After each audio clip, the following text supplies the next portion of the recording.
What's up, everybody? It's Alex from Heavy New York, and on the phone, we got Gary from Maelstrom. Thank you so much for your time today, man. I appreciate it. Hey, how's it going? Thank you. Thank you very much, Alex, for giving me the opportunity to be on Heavy New York. It's great to have you here. Thank you. So the newest album is Of Gods and Men. The record is absolutely kick-ass. Congratulations. Happy record release day. Do you just want to talk about how the making of this record was in terms of the songwriting and the recording and mixing and all that fun stuff? Sure, absolutely. Happy record release day. Yes, I really appreciate that. I guess for us, that's sort of a that's not something that comes lightly. This album is actually 32 years in the making. Basically, we started back in 1988, and what is on the material that's on this album is actually retoolings and rewritings and recreations of what Joey and I wrote back from 1988 to 1990. Essentially till about 1992. So it's the album that we always wanted to do back then, which was a combination of the two demo tapes that we had created back in the late 80s and early 90s, but never really finished. So we throughout the course of our lives, we always felt like that was an unfinished part of our lives. So at one point in time, we decided let's do this again. And there was a lot of trials and tribulations that went on throughout the course of the re-recording and retooling and rewriting. I had 2 children. Joey had 2 children. Joey wound up going to school out of the country. Just a lot of things that held it up, and now it's finally out. Wow, 32 years in the making. I you kind of in a way just answered it, but is Of Gods of Men, what we're hearing on this album, is this how it was originally made back in 1988, or was there kind of a lot of adjustments and everything like that? I would say about 80% of it is rooted heavily in what was there in the beginning. When we were first doing this, I was actually the oldest member, and I was 17. I mean, our bass player Johnny was 14 years old when we started. So I mean, we were trying to do what we were trying to do. The first demo tape was, it was a kid's attempt at trying to get into a studio and make something happen. The second demo tape was leaps and bounds ahead of it, and is still kind of sort of a cultish, sought after piece of Memorex in the underground scene. Still, that demo was called "This Battle to Make History, Yet History Never Comes," and I'm still pretty proud of that effort. It was actually really good. What you hear from that demo is very similar to a lot of the stuff that's on that's on this album right now. And the core of a lot of there was 5 songs on the first demo, and the core of those songs, the guts of those songs are similar to what you hear right now, but they are certainly nowhere near. These are complete rewrites, retools, and certainly complete re-recordings. There's nothing, there's nothing still existing recording-wise from back then, but a lot of the writing has its base and its core and its root in what we did back in 1988. Yeah. Wow. Does it almost, when you revisit this material, does it almost, because 32 years is a long time. I wasn't even born at that time. I'm only 26. So sorry to make you feel old, but does it almost feel like, releasing this material now, going back and adjusting, do you almost kind of put yourself back in the mind frame of your 17-year-old self? Interesting question. Well, I guess the best way that I can answer it is that I don't know if I necessarily put myself in the mind frame, but I can say that Joey and I kind of see very eye to eye on what the vision of Maelstrom should have been.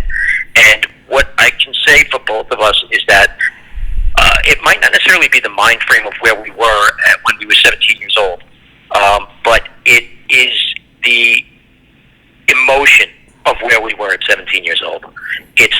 way the music made us feel then, and the way it makes us feel now. When we hear parts that we've done that sort of give you goosebumps or make the hair stand up on the back of your neck, or something that just grabs you and makes you really, really feel incredibly intense or incredibly melancholy, or that is still to this day kind of what we go for and what we went for back then. So obviously we're different people than we were when we were 17 years old. We're different musicians.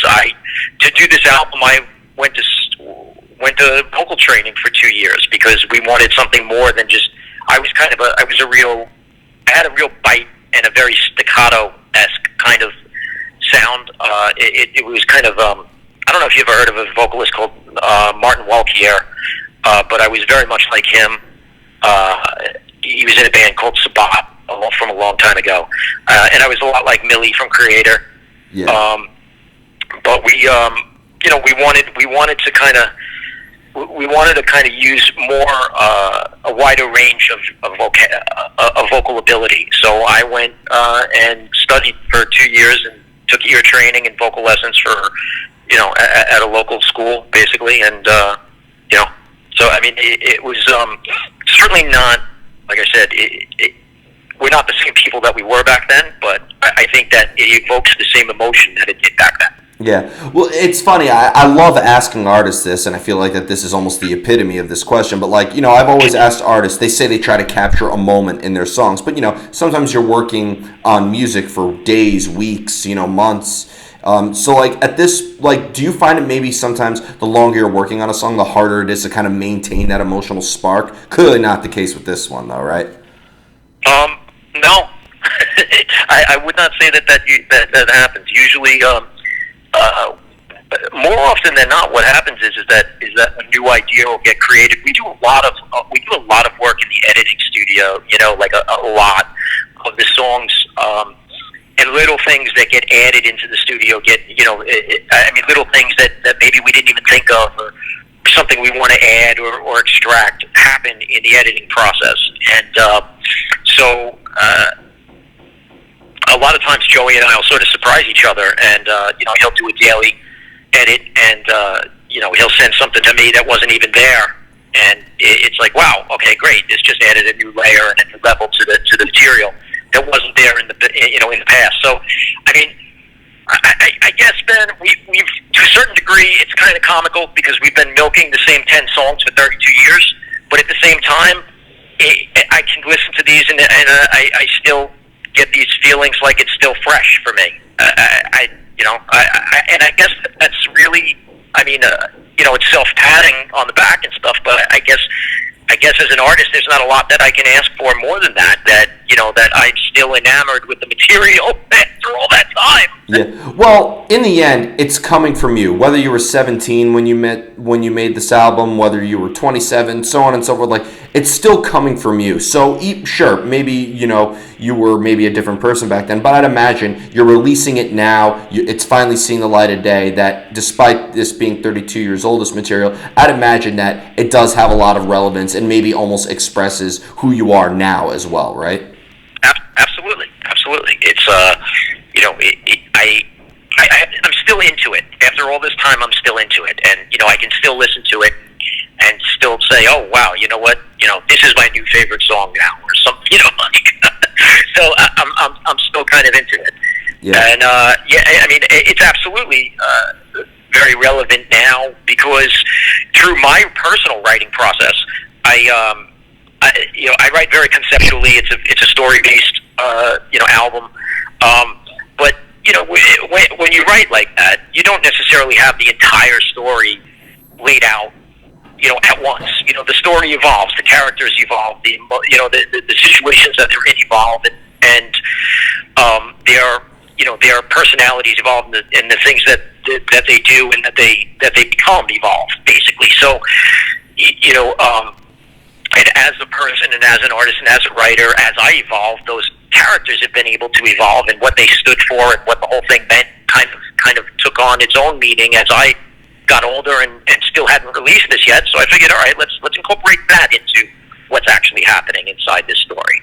So You led me perfectly into the next question, because I've noticed, I mean, from listening to, this is one of those albums where I feel like I can't listen to it on shuffle. I have to start off with a rise, and I have to. Oh God, please don't. Yeah. Please don't. Yeah. Yeah.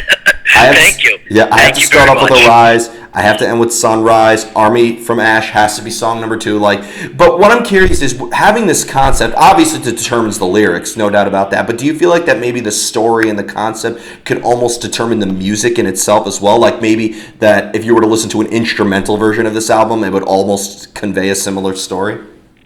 Well, that's always been the intent. We create a soundtrack based on what I'm saying. So like, if, Joe, I'll say to Joe, with the way we write is like, I'll say to Joe, I was like, all right, I need this to sound like a march, like, people going towards war. So, we'll write a march, and he'll rip something from William Tell Overture or something like that, as you can hear in the part of Feudal Crusade. If you're familiar with it, I mean, I know that the album's just out, but obviously you've listened to it at least once. And thank you, I really appreciate that. But yeah, I mean, basically, like, all right, so Army from Ash is basically supposed to be a militant style, kind of almost like how would you say it, like a drill sergeant, like commanding at you. So I mean, between the riff and the way that I'm attacking the vocals and what I'm saying and that kind of thing, that's what the point is. But yes, very much it's written like we kind of coined a genre, a subgenre name called cinemetal. I mean, and that's basically what we kind of go for. We want to create, a visual soundscape in your head that is much more like a book or a movie rather than simply a bunch of songs. It's very much like, back when I was a kid, prior to you being born, we used to ride our bikes to record stores, and we would go and, we'd pick up a 12-inch vinyl and look at the cover and then take the thing out, look at the lyrics and put it on and listen to it front to back. It was experiential. You understand what I'm saying? Yeah, absolutely. It was a front to back sort of thing. And just like it would be very, very, kind of silly, I would say, to go and out of a 10-chapter book to say, all right, I'm going to read, chapter 3, 7, and 8, and, that's it. The way we wrote this is basically you want to listen to it from beginning to end. Look, people will listen to it any way that they want. God bless them, and that's the deal. And I know that, and it's a digital world, and I get it, but it's written with the intent that you experience it front to back. It's meant to be that way. It's a dark side of the moon. It's a it's a Tom. It's a Who's Tommy. It's a what I'm saying, a Quadrophenia or a Queensryche Operation Mindcrime. It's meant to be taken as a body of work, and that really is and I don't know. I don't know if you saw this, but the album of Gods and Men has a subtitle, which is called An Allegory in an Abandoned Art. And basically, the allegory is the story itself, and the abandoned art is the fact that it's written to be a front-to-back album. And I very much feel like the art of writing an album as a body of work, cohesive, where songs recall back to each other or foreshadow one another, and lyrically they hearken to one another. There might be, you know what I'm saying, where there might be something that happens on Sunrise that happens on Horizon. They mean something to each other. I think that as an art is fundamentally abandoned at this point. You have a few bands that still try and do that kind of thing. You got Tool with their concepts and stuff that are meant to be that way. But I think that a lot of bands and a lot of music, not just bands, but a lot of music out there, just they don't think that way and they don't write that way. And for me, that's an abandoned art. Yeah. Well, I kind of want to go back to what you said about the characters that are portrayed in this album. Are these characters maybe like an extension or maybe a metaphor of who you personally are? Or is this like completely outside of who you particularly are? Well, I mean, I love fantasy, and I love, I love glorious fantasy, big, huge, epic kind of, Lord of the Rings sort of stuff. I always have. My mom got me into it when I was very young. So, I mean, in that respect, it's definitely an extension of things that I absolutely love. The characters and what's taking place is absolutely an extension of my own personal ideology. Story wise, it has to do with the conflict of dogmatic rules based religion versus and that's own level of manipulation throughout society, and the difference between that and the deeper sense of your own soul, and how each of us is a particular part of a greater God. Let's say that each of us has God inside of us, and that all of us together make up the singularity that is considered God. In that respect, it's sort of a Gnostic kind of feel. Additionally, there's like, for instance, so I happen to be a Freemason. I'm a Master Mason, and in the song "An Ancient Art," I go through aspects of certain Masonic ritual without really revealing anything or anything like that I'm not supposed to do. I go through aspects of certain Masonic ritual that, so obviously that has something to do with me, and that has to do with the person, with the second protagonist, let's say, being groomed and, leading towards what his destiny is going to be. And how that happened, basically. And so that obviously has something to do with me, because it has to do very directly with things that I went through throughout Masonic ritual. Mm-hmm. It almost seems like this album could be both very literal and very metaphorical at the same time. Absolutely. I think that any successful writing has both literal and allegorical sense. Something that's happening that's relevant to the now, and something that's relevant to the ever. Yep. I think any writing that's good has that kind of sense. Yep. So thank you in that respect. Of course. And you're ready for the most difficult question of the entire interview? I stumble every artist with this, and I never get tired of asking it. Absolutely. All right. So you have a song like Sunrise that's 12 and a half minutes long. You have a song like An Ancient Art that's 7 minutes. 12 minutes and 36 seconds. Yeah, to be exact. 12 and a half. That's very important. It's very important, and if you like, I'll explain it. But let's keep going. Yep. So Army from Ash is, 5 minutes 23 seconds to be exact. How do you know when a song is done?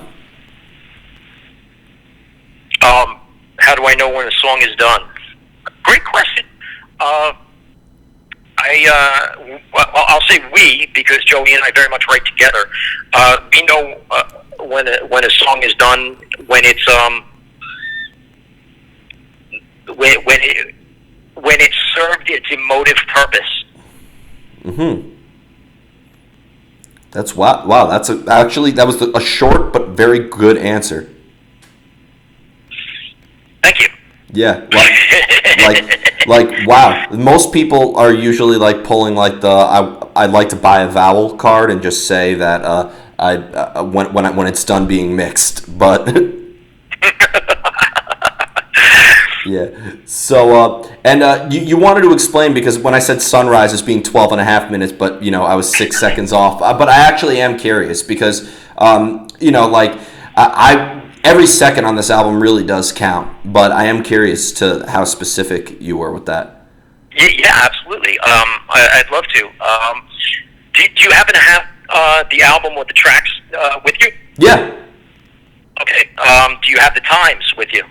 Yeah, I have all the times set up. I have the. Okay. Take a look at Rise. Yep.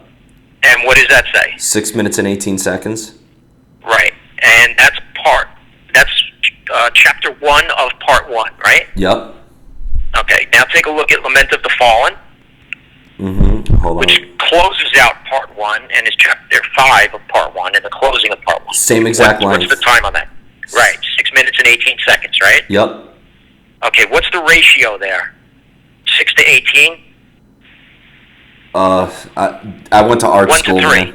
I went to art. So did I. Come on now. and you'll see why this is relevant in art. It's a 1 to 3 ratio, right? 6, 12, 18. Oh, yeah. Okay. Right? Okay, now look at Sunrise, which is the last song and closes out the album and is chapter 10 of part 3. 36.